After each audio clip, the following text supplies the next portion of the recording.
Hello guys, this side वैभव। आज से अपन नया सब्जेक्ट शुरू करने जा रहे हैं, Indian polity for UPSC and other examination also.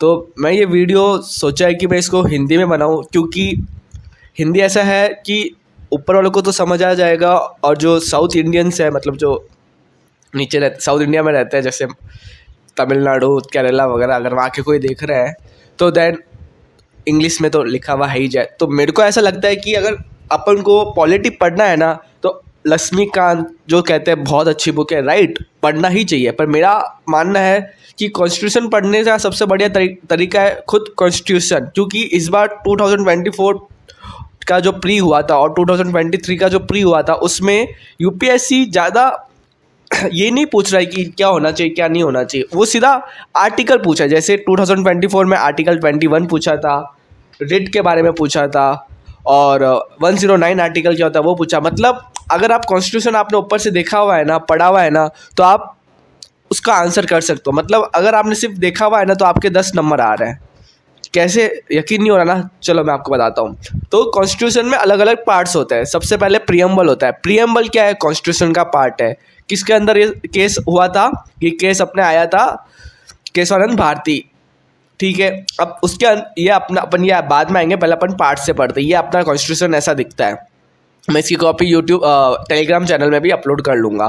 Part 1 है the union and it's territory. अब उसके अंदर कितने आर्टिकल्स है? आर्टिकल 1, 2, 2A जो ऑमिट हो गया था बाद में, यानी उसको कैंसिल कर लिया था। Article 3, article 4। फिर पार्ट 2 सिटीजनशिप, जिसमें आर्टिकल 5, 6, 7, 8, 9, 10, 11, ठीक है। फिर article 13 fundamental right, part 3 fundamental right. Fundamental right article 12, 13, 14, 15, 16, 17, 18। ये हो जाता है अपना फंडामेंटल राइट। 19, 20, 21 ये आप देख पा रहे होंगे सारे। ये जो मैंने आपको रिट्स बोला था ना, ये रिट्स होती है आर्टिकल 32 कॉन्स्टिट्यूशनल रेमेडीज के अंदर ही। फिर आता है पार्ट 4 डीपीएसपी, यानी directive principle of state policy. ये अपने 36 से शुरू होता है और चलता रहता है 51 पे ख़त्म होता है। फिर पार्ट 4A फंडामेंटल ड्यूटीज़, जो 51A जिसको कहते हैं। फिर पार्ट 5 शुरू होता है द यूनियन, जिसमें पार्लियामेंट होता है ना, उसके बारे में होता है। जैसे यूनियन भी कितने टाइप का होता है? पार्लियामेंट के अंदर एग्जीक्यूटिव होता है, लेजिस्लेचर होता है और प्रेसिडेंट होता है, ठीक है। तो उसके अंदर एग्जीक्यूटिव यानी प्रेसिडेंट एंड वाइस प्रेसिडेंट। अब उसके अंदर आर्टिकल 52 प्रेसिडेंट होता है, आर्टिकल 53, आर्टिकल 54, ये सारे मैं एक्सप्लेन करता रहूँगा। ये मैं आपको हेडिंग्स दिखा रहा हूँ, क्योंकि इस बार यूपीएससी ने पूछा था पार्ट 2024 में, तो वापिस ये नहीं पूछने वाला, बट अपन को आइडिया होना चाहिए। हमेशा याद रखना, यूपीएससी में पढ़ाई कर रहे हो तो प्रीवियस ईयर के जो क्वेश्चंस होते हैं ना, जिसको पीवाईक्यू कहते हैं, वो तुमको पता होने चाहिए। और मैं जो वीडियो बनाऊंगा 99% में वो सारे क्वेश्चंस कवर करूंगा, ठीक है। ये 55 वगैरह वगैरह देखिए आप। फिर आता है काउंसिल ऑफ मिनिस्टर। जैसे अभी आपने देखा होगा, मोदी गवर्नमेंट का जो 3rd टर्म था, उसमें काउंसिल ऑफ मिनिस्टर वो होते हैं जो पॉलिसीज़ बनाते हैं, जिनके पास मिनिस्टर होते हैं। जैसे होम मिनिस्ट्री हो गई, फाइनेंस मिनिस्ट्री हो गई, डिफेंस मिनिस्ट्री हो गई, ये सब काउंसिल ऑफ मिनिस्ट्री के अंदर आते हैं। इसमें बहुत सारे होते हैं। इसके अंदर भी कैबिनेट मिनिस्ट्री वो होते हैं, ये कॉन्स्टिट्यूशन में लिखा हुआ नहीं है, जो इंपॉर्टेंट होते हैं। जैसे होम हो गया, home minister, defence minister, finance minister, ये सब इंपॉर्टेंट मिनिस्ट्री होते हैं। फिर अटॉर्नी जनरल यानी सरकार का वकील, आर्टिकल 76 होता है, जो सरकारी वकील होता है। फिर कैसे है ना, गवर्नमेंट का धंधा बिजनेस चलना चाहिए। फिर उसके अंदर ही जो मैंने बताया था ना पार्ट, उसके अंदर ही पार्लियामेंट है। मतलब अपन ने देखा कि जो पार्ट 5 है ना, उसमें पहला चैप्टर था एग्जीक्यूटिव, ठीक है। फिर पार्ट 5 में ही 2nd चैप्टर है पार्लियामेंट। पार्लियामेंट का कॉन्स्टिट्यूशन सारा ये 79 से 88 से चलता है। फिर ऑफिस ऑफ पार्लियामेंट, फिर ये सारा देख लिए। कंडक्ट ऑफ बिजनेस, मेंबर कैसे डिस्क्वालीफाई होते हैं, पावर प्रिविलेज क्या होते हैं जो मेंबर होते हैं पार्लियामेंट के। फिर फाइनेंशियल मैटर क्या होता है। इस बार क्या पूछा था पता है? आर्टिकल 109 2024 का लेटेस्ट क्वेश्चन। बहुत से जनों ने ये गलत किया, उनको लगा कि यार मनी बिल तो 110 के बाद ही शुरू होता है, 109 के पहले कैसे, 9 में कैसे आएगा। पर ये अगर अपन ने ये पढ़ा हो तो अपना डेफिनेटली राइट जाएगा। ठीक है, उसके बाद अपना legislative power of the president, कि प्रेसिडेंट के पास क्या पावर होती है। फिर जुडिशरी, जैसे सुप्रीम कोर्ट हो गया सेंटर के लिए, हाई कोर्ट हो गया स्टेट के लिए, ये सब हो जाता है जो आर्टिकल 124 से शुरू होता है, जो चलता रहता है। फिर आता है CAG, मतलब जो comptroller and auditor general of India, ये वो होता है जो गवर्नमेंट के खर्चे होते हैं ना उसको ऑडिट करता है। जैसे चार्टर्ड अकाउंटेंट ऑडिट करता है ना कंपनी का, CAG शॉर्ट फॉर्म कहते हैं इसको, वो अपना ऑडिट करते हैं किस चीज़ का, गवर्नमेंट के खर्चों का। CAG भी दो होते हैं, स्टेट के भी होते हैं और सेंटर के भी होते हैं, याद रखना। फिर ये अपन ने जो पार्ट 5 किया था वो किसका था, सेंटर का था, यूनियन। अब पार्ट जो 6 है वो किसका होएगा, डेफिनेटली स्टेट का होएगा। उसमें भी जनरल डेफिनेशन, ये कहाँ से शुरू होता है, आर्टिकल 152 से, याद रखना। फिर उसके बाद एग्जीक्यूटिव, उसमें भी था। अब सेंटर में प्रेसिडेंट होता है एग्जीक्यूटिव, स्टेट में कौन होएगा, गवर्नर होएगा। गवर्नर कौन अपॉइंट करता है, प्रेसिडेंट। किसके कहने पे, गवर्नमेंट के कहने पे। आर्टिकल 153 से शुरू होता है। फिर काउंसिल ऑफ मिनिस्टर स्टेट में भी होते हैं, जैसे फॉर एग्जांपल राजस्थान में इलेक्शन हुए तो वहाँ पे भी बहुत सारे काउंसिल ऑफ मिनिस्टर होंगे। जैसे दिल्ली में भी काउंसिल ऑफ मिनिस्टर होते हैं, जैसे अतीसी हो गया, ये सब जो थे, सत्येंद्र जैन थे, ये सब काउंसिल ऑफ मिनिस्टर ही तो है। फिर advocate general of state, state का सरकारी वकील। स्टेट मतलब ये अपने राजस्थान, कर्नाटक वगैरह। फिर कैसे बिजनेस चलना चाहिए, बिजनेस कैसे चलना चाहिए, मतलब जो ये जो विधानसभा होती है ना, वो सब कैसे चलती है। विधानसभा यानी लेजिस्लेटिव असेंबली, यानी विधायक होता है MLA, सांसद होता है MP जो पार्लियामेंट दिल्ली में जाता है, याद रखना। फिर स्टेट लेजिस्लेचर मतलब विधानसभा, जो इसके पार्ट 6 के चैप्टर 3 में है, ये 168 से शुरू होता है, ये देखिए ऐसे। फिर कंडक्ट ऑफ बिजनेस, फिर डिस्क्वालिफिकेशन ऑफ मेंबर। अब इसमें दो चीज़ें याद रखना, डिस्क्वालिफिकेशन ऑफ मेंबर जो होता है ना वो कॉन्स्टिट्यूशन के हिसाब से भी होता है और RP है, रिप्रेजेंटेशन ऑफ पीपल एक्ट के हिसाब से भी होता है। तो कुछ इसके अंदर होते हैं और कुछ उसके अंदर होते हैं, तो ये मैं भी आपको बताऊंगा। ये मेरा स्टार्टिंग है इसलिए मैं आपको ऐसा इजी मैं बता रहा हूँ, क्योंकि इस वीडियो को जो भी देख रहे होंगे उसमें हर टाइप के बच्चे होंगे ना, इसलिए। फिर लेजिस्लेटिव पावर, गवर्नर के पास क्या पावर रहती है। फिर हाई कोर्ट, स्टेट का जो हाई कोर्ट होता है, याद रखना हाई कोर्ट की पावर उस स्टेट तक ही रहती है, सुप्रीम कोर्ट की पूरे इंडिया में रहती है। हाई कोर्ट की पावर कहाँ से शुरू होती है, आर्टिकल 214 से शुरू होती है। मैं आपको ट्रिक भी बताऊंगा याद करने के, याद रखना। फिर यूनियन टेरिटरीज के एग्जांपल मैं दूँ आपको, जैसे अभी अपना जम्मू कश्मीर है, लद्दाख है, दिल्ली है, पुडुचेरी है, दमन दीव है, लक्षद्वीप है, अंडमान निकोबार है, ये सब यूनियन टेरिटरी है। बट इसमें भी दो चीज़ है, यूनियन टेरिटरी ऐसा होता है कि वो प्रेसिडेंट होता है ना वो चलाता है, पर इसमें दो चीज़ें अलग हुई हुई है। दिल्ली और पुडुचेरी में है ना, वहाँ के लोग अपना लीडर तो खुद चुन सकते हैं। जैसे दिल्ली में चीफ मिनिस्टर अरविंद केजरीवाल जो हाल ही में भी जेल में है, और पुडुचेरी के भी इलेक्शन होते हैं CM के लिए, ये दो अलग केस है। जम्मू कश्मीर और लद्दाख भी अभी यूनियन टेरिटरी है, जो आर्टिकल 377 सरकार ने हटा दिया था और 35 से हटा दिया था। ये किससे शुरू होता है, यूनियन टेरिटरी 239 से शुरू होता है। फिर panchayat, most important, article 9 part 9 से होता है। इस साल भी UPSC में क्वेश्चन आया था, मैं आपको प्रीवियस ईयर पेपर का भी बताऊंगा कि इसमें से कहाँ से वो क्वेश्चन करने चाहिए। फिर म्यूनसिपलिटीज़, पार्ट 9A 243P, ये 243P है म्यूनसिपलिटीज़, और पंचायत ये 243 है, याद रखना। फिर पार्ट 9B कोऑपरेटिव भी हो गया, ये 243ZH, ठीक है। फिर पार्ट 10 में tribal area, scheduled and tribal area, tribal मतलब ये आदिवासी जाति, ये आर्टिकल 244 से शुरू होती है।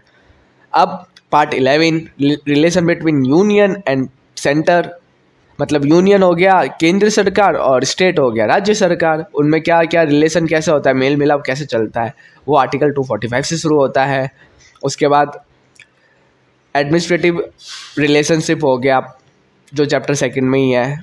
अब फिर पार्ट 12, इसमें जो फाइनेंस, प्रॉपर्टी, कॉन्ट्रैक्ट, सूट, ये सब होता है ना। जैसे ये फाइनेंस मतलब मैं समझ जाओ कि जो पैसा आ रहा है जा रहा है, पैसा कितना अलॉट हो रहा है, मतलब सेंटर सबसे पहले, जैसे एग्जांपल GST क्या करती है, सारा स्टेट सेंट्रल गवर्नमेंट को देती है, ठीक है, जो भी कलेक्ट होता है। फिर फाइनेंस कमीशन एक रिपोर्ट होती है जो प्रेसिडेंट सेट करता है, ठीक है, उसके अंदर डिसाइड करते हैं कि किसको कितना मिलेगा। तो अभी के हिसाब से 51% सेंटर के पास रहता है जो भी टोटल जीएसटी कलेक्ट होता है, और बाकी किसके पास चले जाता है, स्टेट के पास 49%। उसमें भी क्राइटेरिया होता है, वो मैं आगे आके आपको बताऊंगा अलग अलग। फिर आता है अपने, ये चलता रहेगा। फिर उसमें बोरिंग है, उधार कैसे लगता है, मतलब ऐसा होता है कि केंद्र सरकार है ना दुनिया से उधार ले सकती है, पर जो राज्य सरकार है ना वो दुनिया से उधार नहीं ले सकती। राज्य सरकार सिर्फ केंद्र से उधार ले सकती है, ये याद रखना। और राज्य सरकार को उधार लेना होगा ना तो किसी और से भी, मतलब इंडिया के अंदर भी, तो उसको केंद्र सरकार की परमिशन चाहिएगी, याद रखना, ठीक है। फिर ये हो गया। फिर part 13 trade commerce intercourse with in territory of India, जो भी ये सामान का लेन देन ये सब जो इंडिया के अंदर होता है ना वो पार्ट 13 में आता है। फिर part 14 service under union and state, ये 308 में आता है, ठीक है। सर्विस कैसे कि भाई यूनियन और स्टेट में जो जैसे यूपीएससी होता है ना, यूपीएससी बॉडी जिससे अपन बनना चाहता है, आईएएस आईपीएस आईआरएस, जिसको जो बनना है वो इसके अंदर आता है, याद रखना। All India service IAS IPS और Indian foreign service article 312 most important, याद रखना। और याद रखना ये पार्लियामेंट में किसके कहने पे लागू होगी, राज्यसभा से जब मेजोरिटी मिलेगी, स्पेशल, सिंपल नहीं स्पेशल, जब भी नई ऑल इंडिया सर्विस कंट्री में आ सकती है। अभी 3 सर्विस है ऑल इंडिया, आईएएस आईपीएस और इंडियन फॉरेस्ट सर्विस। बात चल रही थी कि इंडियन जुडिशियल सर्विस भी है, मतलब जज वाली प्रोविजन भी है, बट वो अभी तक मतलब बिल आ भी चुका है बट वो अभी तक लागू नहीं किया गया। फिर पब्लिक सर्विस कमीशन, जैसे स्टेट की जो होती है ना, जैसे Uttar Pradesh public service commission, Rajasthan public service commission, Madhya Pradesh जो राज्य की पब्लिक सर्विस कमीशन होती है वो आर्टिकल 315 से आती है।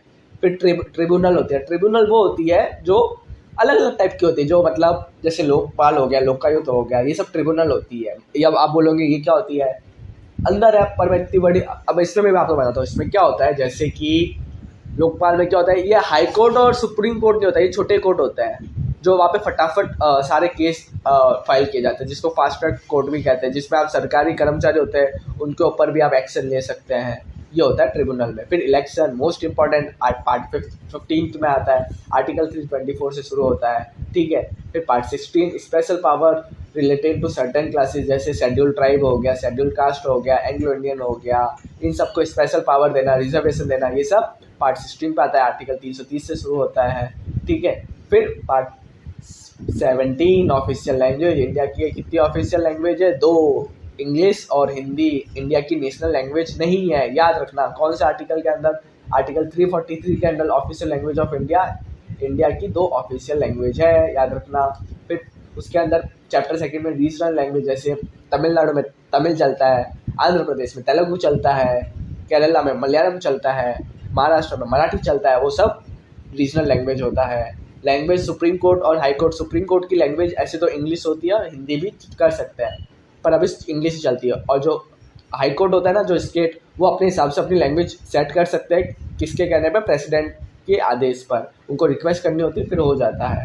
फिर स्पेशल डायरेक्टिव, जो डीपीएसपी अपन ने पढ़ा था ना पार्ट 5 में, उसके अलावा भी कुछ डीपीएसपी है जो इसके अंदर होते हैं अपने पार्ट 17 में, याद रखना। फिर पार्ट 18 इमरजेंसी, जो इंदिरा गांधी ने लगाई थी, अगर आपको याद हो तो, वो किससे शुरू होती है, 342, 356 और 360, मेन ये है। 352 इमरजेंसी कैसे लगाते हैं, 356 constitutional financial president emergency, article 360 financial emergency, ये इंडिया में आज तक नहीं लगी है, ये इंडिया में बहुत बार लगी है, ये इंडिया में बहुत बार लगी है।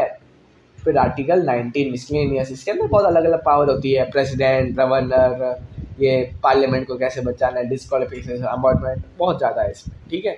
फिर आर्टिकल 20 पार्ट 20 अमेंडमेंट कैसे करता है, आर्टिकल याद रखना, हर यूपीएससी स्टूडेंट को पता होना चाहिए। आर्टिकल 368 क्या होता है, कॉन्स्टिट्यूशन को इससे ही बदलते हैं, इसमें भी सिंपल मेजोरिटी, स्पेशल मेजोरिटी, याद रखना, अलग अलग मेजोरिटी होती है। सिंपल मतलब 50%, मतलब हाफ।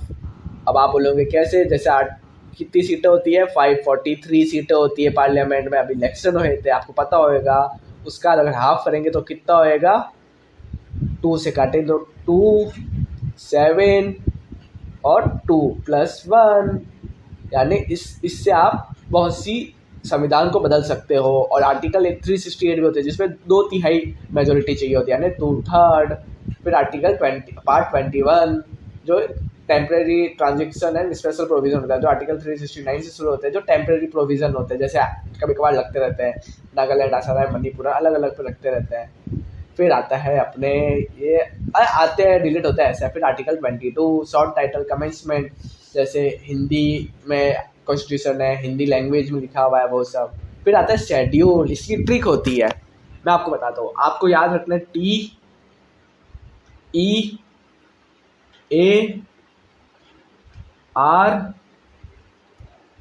यानी टीयर्स, फिर आएगा OF यानी ऑफ, ओल्ड OLD यानी ओल्ड, PM यानी प्रधानमंत्री, प्राइम मिनिस्टर। अब टीयर्स ऑफ ओल्ड मतलब आंसू पुराने प्रधानमंत्री की, तो टीयर्स मतलब टेरिटरी यानी वो फर्स्ट शेड्यूल है, जैसे ये रहा यूनियन टेरिटरी। फिर ई मतलब मैं आपको इधर ही दिखाता हूँ, जो ये फर्स्ट शेड्यूल हुआ, ठीक है। सेकंड है ई। अब ई मतलब हो जाता है, ये देखिए कहाँ पे था, सॉरी, टी मतलब एमुलेंट होता है, जिसके अंदर ये chairman, deputy chairman, state legislative council, इन सब की सैलरी वगैरह सब डिसाइड होती है, ये सेकंड शेड्यूल में था। फिर थर्ड यानी अफर्मेशन, ये ट्रिक है मैं आप। फिर फोर्थ है आर यानी राज्यसभा, काउंसिल ऑफ स्टेट क्या होता है, राज्यसभा। फिर क्या आ जाएगा, आर आ गया टीयर्स, TEARS। फिर आएगा ओ यानी ऑफिशियल, देखो ना पांचवा कौन सा है, S, तो पांचवा आ जाएगा अपने शेड्यूल एरिया। फिर टीयर्स, फिर आएगा ओ से ऑफिशियल क्या हो गया अपने, ये tribal area of state Assam, Meghalaya, Tripura, Mizoram. फिर F आएगा यानी फेडरल फीचर, इंडिया एक फेडरल कंट्री है, कैसे, यूनियन की पावर, स्टेट की पावर और कॉन्करेंट पावर यानी यूनियन और स्टेट दोनों के साथ में। फिर F आ गया, फिर OF आ गया, FOL, सॉरी गलती हो गई, नहीं सही है, सॉरी, फेडरल आ गया, टीयर्स ऑफ ओल्ड। अब O आएगा, O यानी ऑफिशियल लैंग्वेज। फिर L आएगा, L मतलब 9th आया था, L मतलब लैंड रिफॉर्म्स, जो जवाहरलाल नेहरू लेके आए थे। D मतलब डिस्क्वालिफिकेशन ऑफ मेंबर, P मतलब पंचायत, M मतलब PM मतलब म्यूनसिपालिटीज। ये हो गया अपना शेड्यूल, 8 शेड्यूल होते हैं, वो हो गया। फर्स्ट शेड्यूल, सॉरी 8 नहीं 12 शेड्यूल। फिर अपेंडिक्स हो जाता है कि कब कब अपना कॉन्स्टिट्यूशन बदला है, सबसे पहला 1, ये सारा अपेंडिक्स है। अब उसके बाद प्रीएम्बल शुरू होता है। तो आज की इस वीडियो में इतना ही, अगली वीडियो में फिर बनाऊंगा। Thank you so much. अगर अच्छा लगा हो तो प्लीज़ लाइक करें, शेयर करें, सब्सक्राइब करें। Thank you.